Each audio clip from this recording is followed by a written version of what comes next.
लाभले तरी कलेचा सागर अविरत वाहे.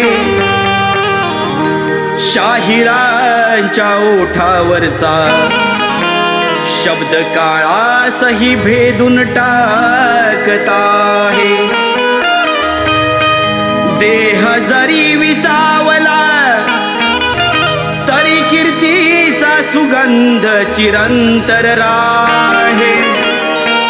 म्हणूनच अजूनही ढोलकीच्या तालात शाहीर रामचंद्र घाणेकर नाव निनादत